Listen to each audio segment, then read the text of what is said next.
Good morning दोस्तों।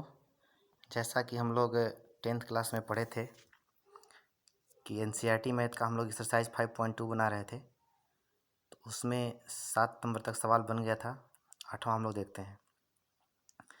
तो 8वां का एक सवाल है कि एक एपी में 50 पद हैं, जिसका तीसरा पद 12 है और अंतिम पद 106 है, तो इसका 29वां पद ज्ञात करें। तो आप देख सकते हैं एपी में 50 पद है। इट मीन्स एन का मान दिया है 50, तीसरा पद 12 है, इसका मतलब A3 बराबर 12 और अंतिम पद लास्ट पद तेल बराबर 106 दिया हुआ है। इसका 29वां पद निकालना है, तो A29 निकालना है।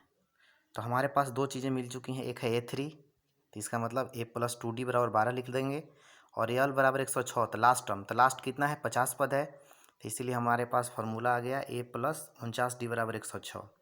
इक्वेशन 1 और 2 को घटा दीजिए, डी का मान निकल गया। इसके बाद हम लोग डी का मान समीकरण कहाँ रख देते हैं, अगर हम लोग एक में रख देंगे तो ए का मान निकल गया, और फिर A29 पूछ रहा था 29वां, तो A29 का मतलब क्या हो गया, एक घटाएंगे तो A+28D, तो मान रख दीजिए ए और डी का, बस 64 आ गया।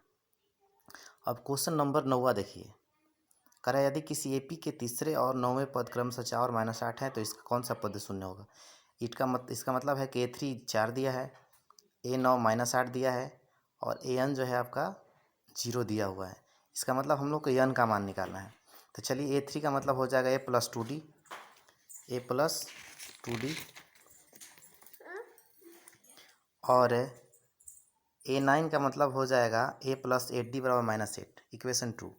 अब हम लोग दोनों को घटा देंगे तो डी का मान निकल गया, इक्वेशन 1 में रख देंगे तो ए का मान निकल जाएगा। अब हम लोग का दिया हुआ था कि AN बराबर 0 है, इसका मतलब A+n-1D बराबर 0 है, तो अगर आप ए और डी का मान रखेंगे तो एन का मान आ जाता है 5, तो आपका आंसर हो गया 5। अब क्वेश्चन नंबर 10वां पे चलते हैं। करा किसी एपी का 17वां पद उसके 10वें पद से 7 अधिक है तो इसका सार्वंतर ज्ञात करें। तो ध्यान से देखें क्या क्या दिया हुआ है।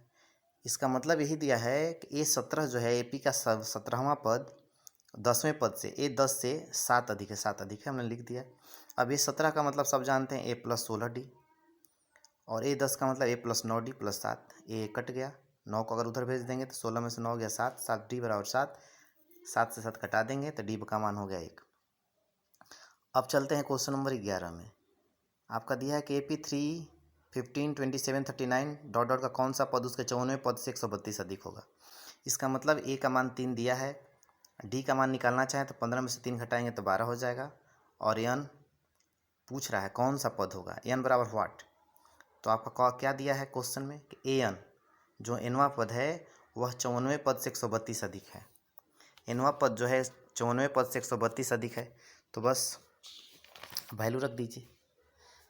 तो एनवा पद A+n-1 हो जाएगा, और उधर जो है 54वां पद का A+53D +132 था, ए कटा दीजिए, डी का मान रख दीजिए, डी का मान 12 दिया हुआ था, अब मल्टीप्लाई कर दीजिए। तो मल्टीप्लाई करने के बाद जोड़ेंगे तो 768 आ गया, इधर 12 से कटाएंगे तो 64 हो जाएगा, एक को उधर भेजेंगे तो 64 एक 65, आपका आंसर हो गया 65। अब क्वेश्चन नंबर 12 थोड़ा समझने की आवश्यकता है। कह रहा है कि दो समांतर श्रेणियों का सार्वंतर समान है, यदि इनके 100वें पदों का अंतर 100 है तो इनके 1000वें पदों का अंतर ज्ञात करें। तो चलिए देखते हैं। माना कि दो हम लोग का समांतर श्रेणी दिया हुआ है, तो हम लोग मान लेते हैं कि एक आपका एपी जो है A1 A2 A3 A4 है, और दूसरा है B1 B2 B3 B4, लेकिन दोनों का एपी सार्वंतर समान है, इसीलिए हम लोग डी मान लेते हैं।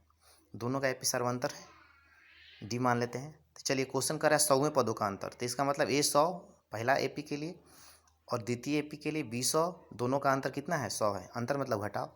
अब A100 का मतलब हो जाएगा A1 + 99D, क्यों, क्योंकि हम लोगों ने यहाँ पे फर्स्ट टर्म माना था A1, तो हम लोगों ने यहाँ पे ले लिया A1 + 99D minus B1 + 99D। अब इस ब्रैकेट को हटाएंगे तो 99D कट गया, तो A1 - B1 बराबर 100 आ गया। अब हम लोग को निकालना था 1000वां पद का अंतर, तो A1000 - B1000। अब देखिए A1000 का मतलब A1 + 999D, B1000 का मतलब B1 + 999D।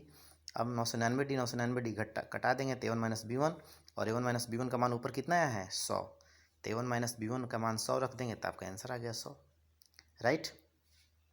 अब आज का आखिरी सवाल देखते हैं कि 3 अंकों वाली कितनी संख्याएं 7 से विभाज्य हैं। तो चलिए देखते हैं 3 अंकों वाली कितनी संख्या। 3 अंक का मतलब जो 3 से शुरू होता है, जैसे 100 101, 102, 103। तो 100 के आगे जो है आपका पहला ऐसी संख्या है 105 जो 3 से कटती है। इसके बाद जो 112, 119 है, इसी प्रकार करते चले जाएंगे तो 994 लास्ट आपका डिजिट है, क्योंकि 994 के बाद 995 नहीं कटेगा, 996 नहीं कटेगा, 997 नहीं कटेगा, 998 नहीं कटेगा, 999 नहीं कटेगा और 1000 4 डिजिट में हो जाता है, इसीलिए 994। तो इसका मतलब ए का मान 105 हो गया, डी का मान 7, क्योंकि 112 में से 105 घटाएंगे 7 आ जाएगा। लास्ट टर्म देखेंगे तो 994 है और एन का मान पूछ रहा है कितनी संख्या है, कितनी विभाज्य संख्या है। तो चलिए खाली फॉर्मूला पर रख देते हैं मान। फॉर्मूला चूँकि यल बराबर A plus N minus 1 into D होता है, यल 994 हो गया, ए 105 हो गया, एन माइनस 1, डी का मान 7 रख दीजिए। 105 को इधर लगेगा तो 889 हो जाएगा, 7 से कटा देंगे 127, एक जोड़ देंगे तो हो जाएगा 128। तो आज हमने 13 तक बताया है, बाकी कल 20 तक आपका है टोटल इसमें क्वेश्चन, कल 20 तक फाइनल कर देंगे। Thank you.